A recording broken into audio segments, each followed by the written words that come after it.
This program is brought to you by thepodcastfactory.com. Hey there, it's Michelle, and I want to help you to live an epic story lifestyle. So, I'd like for you to do me a favor. Go over to epicstorylifestyle.com/live life to grab a free copy of my Hacks for Living an Epic Story Lifestyle checklist. Thanks. Welcome back to another edition of Epic Story Lifestyle.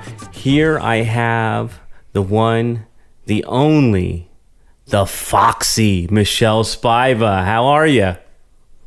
I'm fine. Yes, indeed. I want you to send me that little snippet, and I'm going to turn that into like a ring code or something. That's what it's going to be when people call you, right? Foxy Michelle Spiva. Yes. That's right, boo. That is right. All right. Well, I want to actually just kind of like get into something because I'm super pumped about today. And at the end of last week, I gave out the title, so I just want to kind of like say it this week. So today, we're going to be talking about where did I leave my keys and why we don't understand.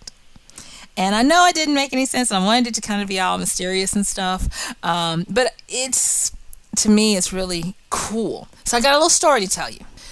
So there's this, at the time of this recording, there is this guy who has been in the hip-hop community for quite some time. He originally is from my home state of Louisiana, from New Orleans, and he's of Muslim descent.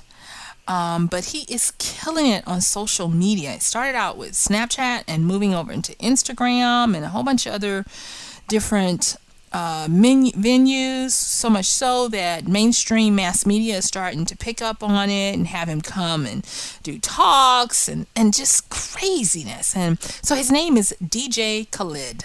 Khaled, DJ Khaled, or Khalid. And he has this saying that says, I got the keys. I got the keys. And now you would think a DJ, rapper, producer, because he's produced so many different rappers, and I don't even really listen to rap, and I know about him. You would think that, and somebody in his catchphrase saying, I got the keys, would be like, okay, that's not for me. I can't deal with that.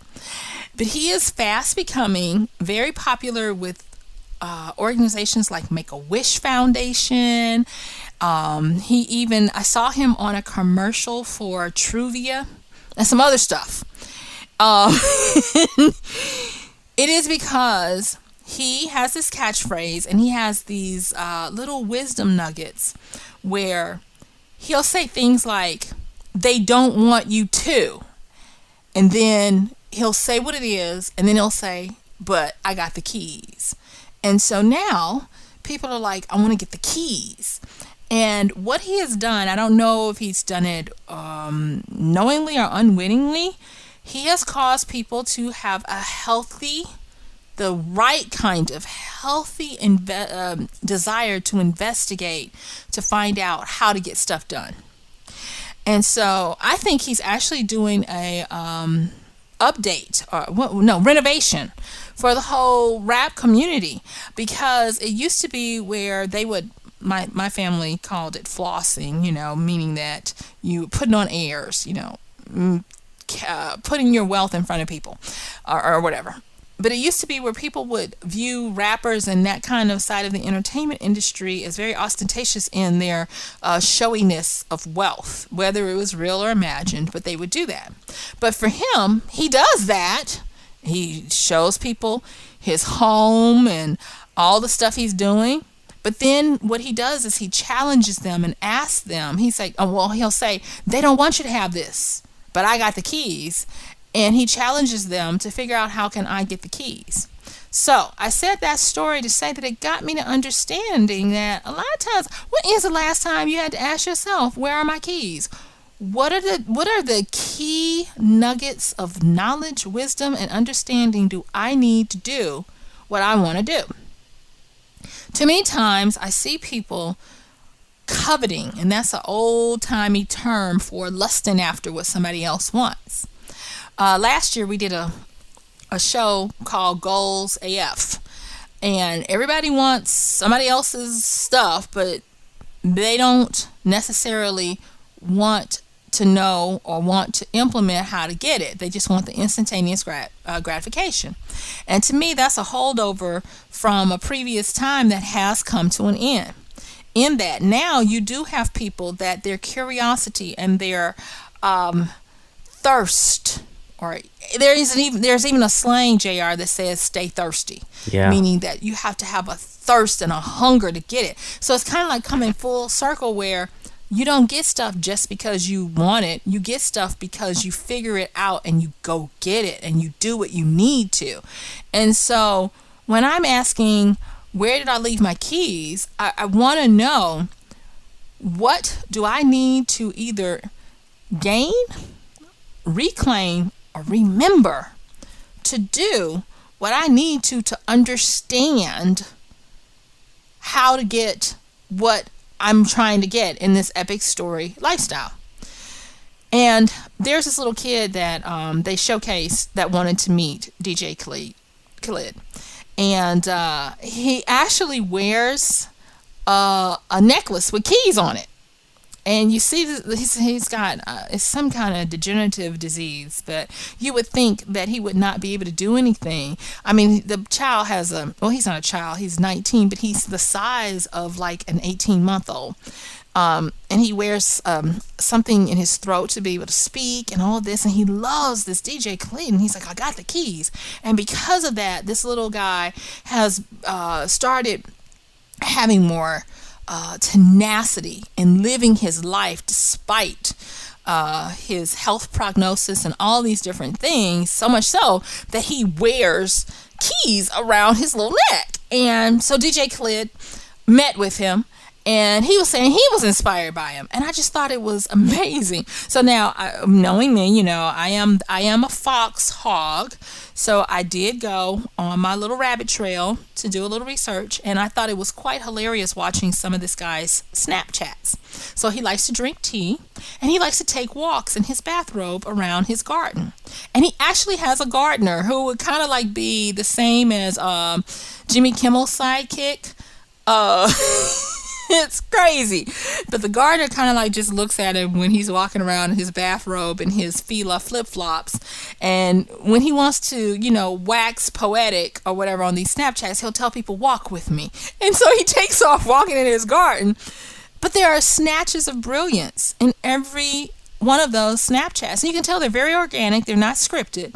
But he is calling out to this, to a time such as this, to help people wake up and start to have a lust and a hunger. And I think it's apropos that we're using the term key for key knowledge, because there are certain knowledges, and I've been hinting at this for the last few podcasts, that all knowledge is not the knowledge that you need to have. There are some knowledges that are for certain people and some knowledges that are not.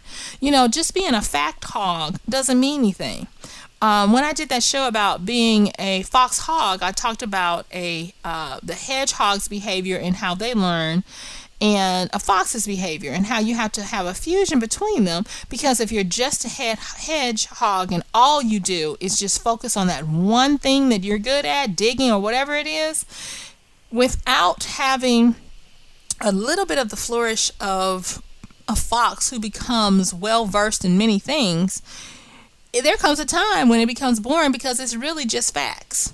It's really just gaining more facts. And facts by themselves are not the things that are going to give you knowledge that helps you gain understanding. They're just bloated information. It's kind of like temporary files on a computer.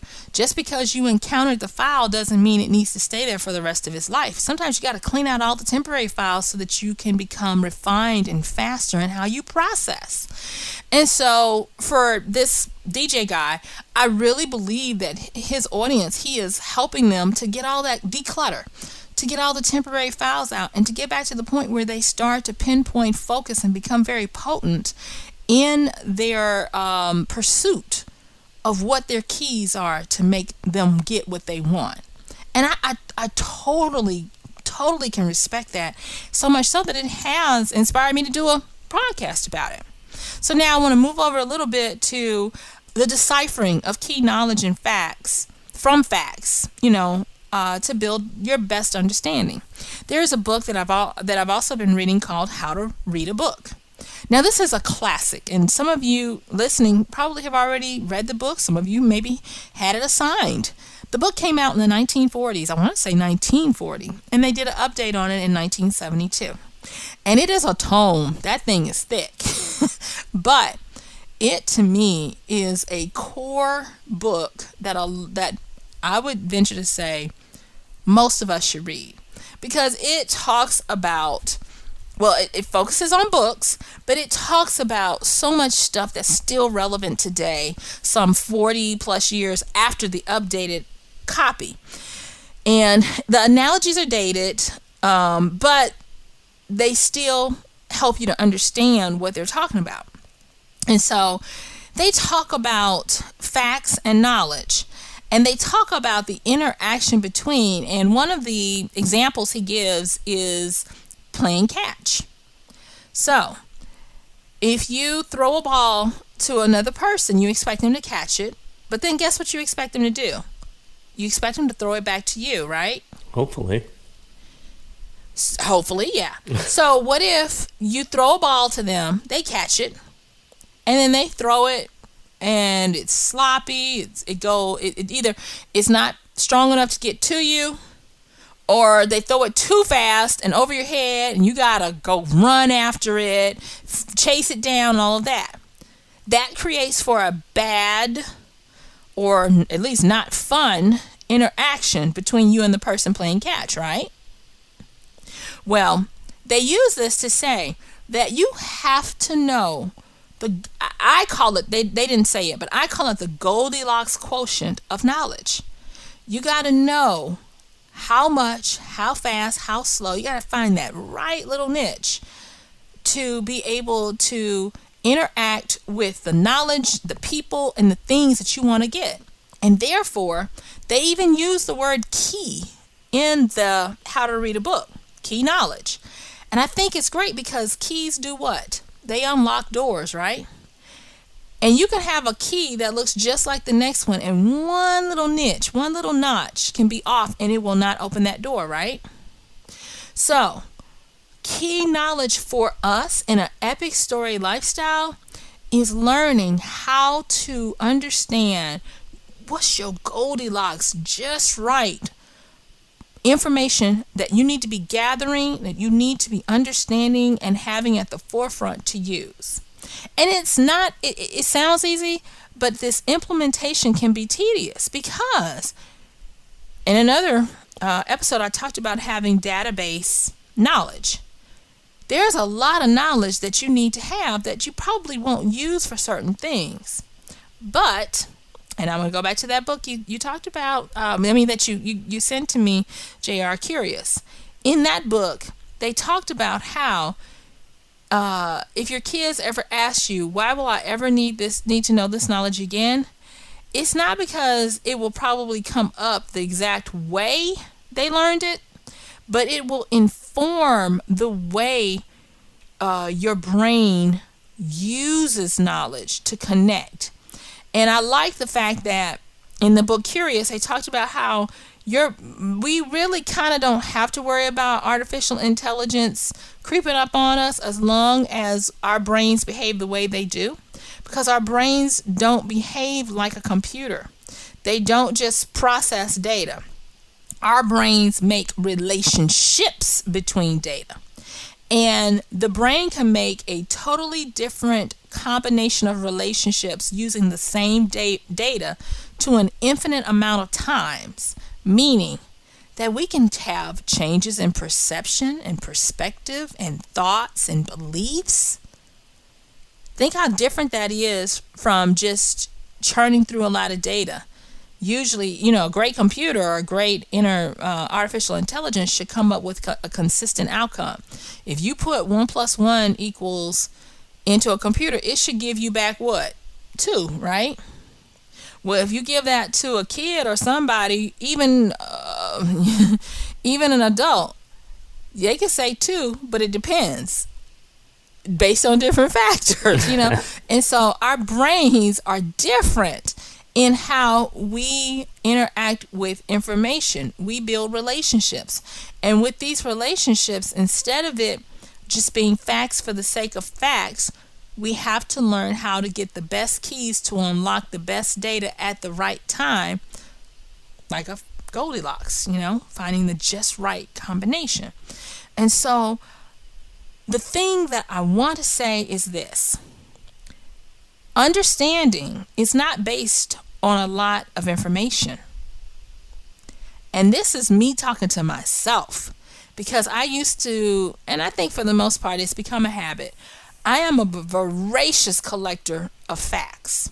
I love facts. I guess you can talk to me and I love facts.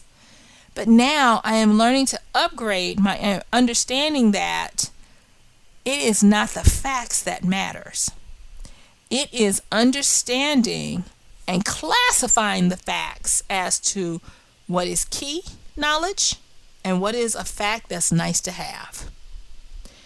Because understanding is not based on a collection of facts.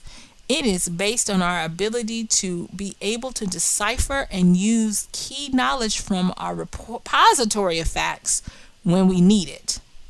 And therefore, I want to ask you, JR, right now, where did you leave your keys?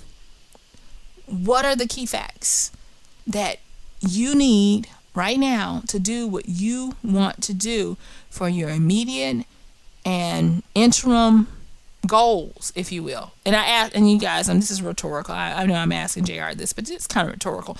But I think that is the power of this DJ Khaled's influence on this generation of social media folk. Because he's saying, I've got my keys. What about you? They don't want you to have this. They don't want you to know this. What are you going to do to go out and find the key knowledge that helps you unlock what you need to get what you need? So what do you think about that, JR? I am so interested now in this DJ Khaled that I have to go check him out and do a little bit of research, because I like the idea that there's keys that unlock the doors for us, which kind of is empowering when you say that to me, because then all I need to do is find a key that unlocks this door that gets me to where I want to go. Yeah, exactly. I am looking at, this wasn't recent, it was some time ago, but I got a nice email from a gentleman who is a past student. And it was an unsolicited email. I didn't know it was coming, but, he said something. And I at first I was like, where is he going with this? But he just really wanted to say it. And it was a thank you note. He says, and I want to thank you. He says, because you've never played certain cards. I'm a woman of color. He says, you've never talked about struggles based on a perceived notion of what you're limited to. He says, I've always seen, and I'm paraphrasing, of course, I've just always seen how creative you are in getting what you want. And I want to preface this, people, I do it legally. And I got that email maybe a few years ago, and I still keep it in one of my files. I have these feel good files when I'm having one of those puppy dog bit me days kind of thing, where I have to go and read them. And it just came up to me when I was dealing with this podcast topic, because I think it's brilliant. I really do. And it's like the ultimate wisdom will find a way to pull us back on course, whereas I was thinking that, oh my God, we're just doomed to entitlement failure. And now I see people out there saying it's not about entitlement. It's about finding your key that won't look like anyone else's, but you can find it, you can have it, and you can do it. And I'm excited about that. I really am. So when I dare to believe, real quick, time to talk about me real quick. Somebody asked me, I write science fiction romance as well as fantasy and paranormal, and people were asking me, why did I pick that? Well, actually, it came about, I was telling a story about someone who wanted me to write historical fiction because they like my world building and how detailed I can be. And I made this joke, and I was like, no, I don't think I'd be writing historical because my people didn't fare that well during that time. And they laughed. And then it led up to, well, why do you write about science fiction and stuff that could possibly be considered futuristic? And I told them, in so many terms, that it is because I can create and make anything I want, where I can be the heroine, I can have the love interest, be interested in someone like me. I can go anywhere that my mind can conceive. And it was just very powerful and freeing. And now, looking at this podcast, I think what I was doing was fashioning the keys from the knowledge I had to be able to unlock these types of doors for my future. Whether it be financially, career gratification, or anything else. And I'm just really glad that I am constantly looking for where I left my keys and where I can find new ones. So that's what I got for today. Good stuff. Really, really good stuff. So what do you have coming up for us next time, Michelle? I'm going to be talking about, the name of the topic I'm going to talk about next time is Dance Puppet Dance. Welcome to your mind. Yeah, I know it sounds ominous, so that means you guys have to come back and listen next week. All right. Looking forward to it. So that is a wrap for another Epic Story Lifestyle. We will be back in your earbuds next time. Bye. Hey, Michelle here again. If you like today's show, remember to go to iTunes and in the search bar, type Epic Story Lifestyle. And when you see me, hit that subscribe button. If you really like today's show, hey, come on, do me a solid by giving a rating and a review. If you've got questions, comments, or even show topics you'd like to hear me cover in the future, tell me about them when you leave that wonderful review. All right, my time is up and I thank you for yours. See you next time. Now go out, make some great decisions that give you that epic story lifestyle.